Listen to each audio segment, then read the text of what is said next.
टीफी भट्ट और गोगी भट्ट के तमाम मुलाजमीन को गिरफ्तार किया जाता है, सिर्फ एक मुलाजिम उनको नहीं मिलता है। ये एक मुलाजिम मफरूर होता है, फरार होता है। पता चलता है कि जनाब ये बलूचिस्तान के अंदर मौजूद है। बलूचिस्तान में छापा मारा जाता है। इस मुलाजिम को, जो कि बावर्ची है, अली असगर इसका नाम है, इसको वहां से उठा के लाहौर लाया जाता है और यहां पर इससे तहकीकात तफ्तीश की जाती है। इसके सामने 60 तस्वीर, 60 से 65 तस्वीर रखी जाती हैं, क्योंकि ये कहता है कि अमीर बलाज के घर का इंतहाई करीबी शख्स, अब उसको नहीं पता था कि उसका रिश्ता क्या है, लेकिन वो कहता है इंतहाई करीबी शख्स, वो दोस्त हो सकता है, वो घरेलू लोग हो सकते हैं, वो रिश्तेदार हो सकते हैं, उनमें से एक शख्स टीफी भट्ट से मुस्तकिल मुलाकातें करता था, राब्ता करता था, और उसने उसके साथ मिलकर अमीर बलाज को कत्ल करने का मंसूबा बनाया। तमाम तस्वीर मंगाई जाती हैं घर वालों की, रिश्तेदारों की, करीबी अजीज व अकारिब की, और उसके सामने रखी जाती है। कहता है इनमें से कोई भी नहीं। फिर इत्तेफाकिया तौर पर एहसन शाह की तस्वीर रखी जाती है। अमीर बलाज की वालिदा एहसन शाह को अपना मुंह बोला बेटा तस्वुर करती थी। जब एहसन शाह की तस्वीर रखी जाती है ना, तब कहता है यही वो शख्स था। फिर एहसन शाह की गिरफ्तारी के बाद मोबाइल से जो उसकी चीजें निकलती हैं। बिस्मिल्लाहिर्रहमानिर्रहीम, अस्सलाम वालेकुम, आप सभी को खुशामदीद। मैं हूं सलमान मिर्जा और आप देख रहे हैं मेरा यूट्यूब चैनल और Facebook page sum up with Salman Mirza. जनाब क्या हाल है, कैसे हैं आप लोग? मैं उम्मीद करता हूं, दुआ करता हूं आप जहां हो खैर वाफियत से हों, सेहतमंद हों, तंदुरुस्त हों, और ये वीडियो देखने के लिए आप सभी ने वक्त निकाला है। वीडियो के आगाज में तहे दिल से आप सभी का मैं शुक्रिया अदा करता हूं। जनाब एक मशहूर कहावत है, दोस्त होता नहीं हर हाथ मिलाने वाला। यानी जो आपसे हाथ मिला रहा हो, जरूरी नहीं कि वो आपका दोस्त हो। और ये लाइन अमीर बलाज के केस पर मुकम्मल तौर पर सच साबित होती है। इस लाइन का या इस कहावत का अंदाजा मुझे उस वक्त हुआ जब 14 रोज तक मैं भी गुमशुदा था। मेरे दोस्त बेशुमार हैं, लातादाद मेरे दोस्त हैं, लेकिन उनमें से कौन मेरे असल दोस्त हैं और कौन सिर्फ नाम के दोस्त हैं, इसका अंदाजा मुझे उन 14 दिनों में हो गया। लेकिन मैं इस वक्त बात कर रहा हूं अमीर बलाज के हवाले से। अमीर बलाज का एक 14 साल पुराना दोस्त, जो कि उसका बचपन का साथी कहलाया जाता था, और यहां तक मतलब दोस्ती तो थी। अमीर बलाज की वालिदा एहसन शाह को अपना बेटा तस्वुर करती थी, अपना बेटा मानती थी। लेकिन उसी एहसन शाह ने अमीर बलाज को मरवाया, और किस तरह से मरवाया। और आप ये देखिए कि सारे मामले के अंदर पुलिस या ज्वाइंट इन्वेस्टिगेशन टीम जब भी तहकीकात करी थी, तो नामजद किया गया टीफी भट्ट को और गोगी भट्ट को। गोगी भट्ट जो कि इस वक्त फरार है, मुल्क के अंदर है, लेकिन कहां है किसी को नहीं पता। लेकिन टीफी भट्ट मुल्क से बाहर है, और दोनों ही गिरफ्तार नहीं हुए। इनके तकरीबन आप समझिए कि कई मुलाजमीन को, तमाम मुलाजमीन को गिरफ्तार किया गया, लेकिन एक मुलाजिम गिरफ्तार नहीं हो सका।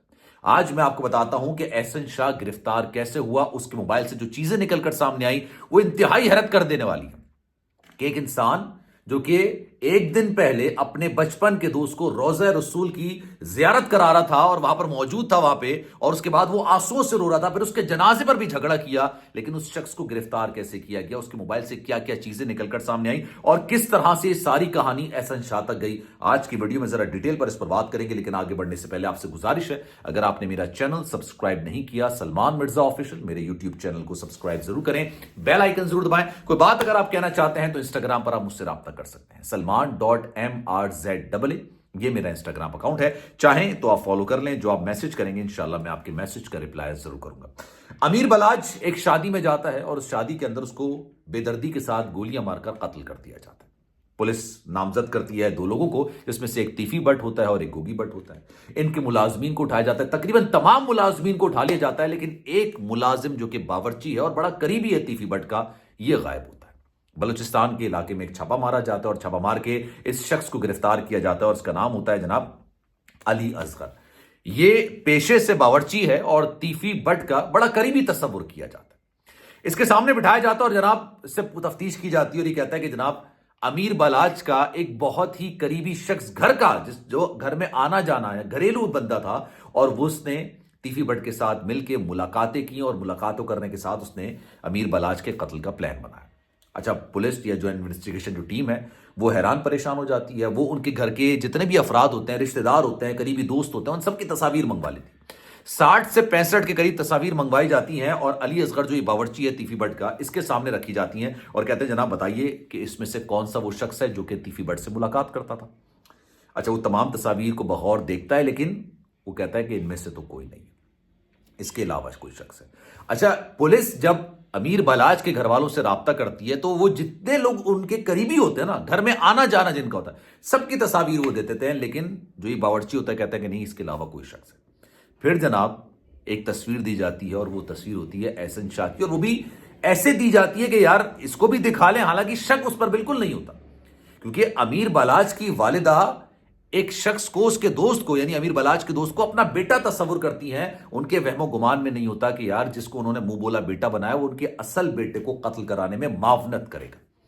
خیر جناب, احسن شاہ کی تصویر دکھائی جاتی ہے. باورچی کہتا ہے یہ تو وہ شخص ہے جو کہ بار بار ملاقاتیں کرتا تھا, بار بار ملتا تھا, اور یہ احسن شاہ اس وقت روضہ رسول صلی اللہ علیہ وآلہ وسلم پر حاضری دے رہا تھا. اس نے فون کروایا امیر بالاچ کو, اور حیرت ہوتی ہے مجھے ایسے دوستوں پر یار, مطلب چند پیسوں کے عوض آپ بچپن کی دوستی قربان کر دیتے ہیں. میرے ساتھ تو ایسے ایسے دوست ہیں کہ یار وہ اپنی جان قربان کرتے ہیں اپنے دوستوں کو بچانے کے لیے.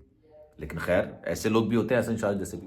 احسن شاہ کی تصویر آتی ہے, کہتے ہیں جناب یہ وہ شخص ہے. احسن شاہ اس وقت تک پاکستان واپس آ چکا ہوتا ہے. جنازے میں جب وہ شرکت کرنے کے لیے جا رہا ہوتا ہے تو امیر بالاچ کے جو گھر میں جتنے بھی گارڈز ہیں نا اس کی تلاشی لیتے ہیں, اور یہ اس کے ساتھ پہلی بار ہوتا ہے.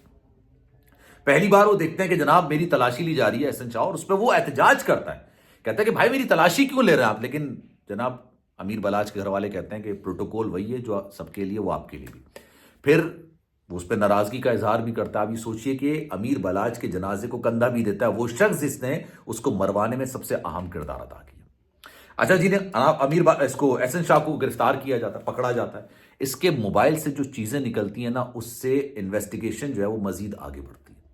اس کے موبائل سے اندازہ ہوتا ہے کہ یہ آج سے نہیں ایک طویل عرصے سے ایک ٹیفی بٹ سے رابطے میں تھا, اور اس نے یہ تک بتایا ہوا تھا کہ امیر بالاچ اس شادی میں جائے گا تو اس نے بلٹ پروف جیکٹ نہیں پہنی ہوگی, اس کے ساتھ اتنے گارڈز ہوں گے, ان گارڈز کے پاس اسلحہ کون سا ہوگا, اسلحہ چلانے کی صلاحیت کیا ہے ان کے پاس, مطلب کاؤنٹر کرنے کی صلاحیت کیا ہے ان کے پاس. یہ تمام چیزیں صرف کتنے 5 کروڑ روپے کے لیے یہ تمام چیزیں بیچ دی. احسن شاہ کا کردار یہیں پر ختم نہیں ہوتا, احسن شاہ کا کردار اس کے آگے بھی تھا. جب یہ سارا معاملہ ہو گیا, امیر بالاچ کو قتل کر دیا گیا, اس کے بعد اس کی ذمہ داری یہ تھی کہ اس کے گھر والے کس طرح سے انویسٹیگیشن کو آگے بڑھا رہے ہیں, یہ کیا سوچ رہے ہیں, یہ کیا کرنے جا رہے ہیں. یہ تمام چیزیں بھی اس کو ٹیفی بٹ کو بتانی تھی. اب جب ان کی والدہ کو پتا چلتا ہے, آپ تو یہ دیکھیے کہ یار والدہ کے لیے اپنے بیٹے کو کھونے سے زیادہ کوئی بڑا دکھ ہوتا نہیں ہے. کہتے ہیں کہ چھوٹے جو جنازے ہوتے ہیں نا سب سے بھاری ہوتے ہیں. یہ اس لیے کہا جاتا ہے کہ بچوں کے جنازے سب سے بھاری ہوتے ہیں. ایک باپ کے کاندھے پر ایک والدہ کے سامنے بچے کا جنازہ, اس سے زیادہ دردناک منظر دنیا میں کوئی ہو نہیں سکتا. اس سے زیادہ دردناک, اس سے زیادہ ان کے لیے قیامت صغریٰ کوئی ہو نہیں سکتی. لیکن خیر آپ یہ دیکھیں کہ اس قیامت کے ساتھ ان کو ایک اور قیامت کا سامنا کرنا پڑا کہ جس شخص نے ان کے بیٹے کو قتل کیا وہ شخص ان کا منہ بولا بیٹا تھا, کچھ پیسوں کے لیے. تو جناب اب اس بارے میں آپ کی رائے کیا ہے؟ میں چاہوں گا کہ کامنٹ سیکشن میں اپنی رائے کا اظہار ضرور کیجیے گا. سلمان مرزا کو دیجیے اجازت. زندگی رہی, صحت رہی, آپ کی دعائیں رہیں تو انشاءاللہ آپ سے پھر ملاقات ہوگی. خیال رکھیے گا اپنا. اللہ حافظ.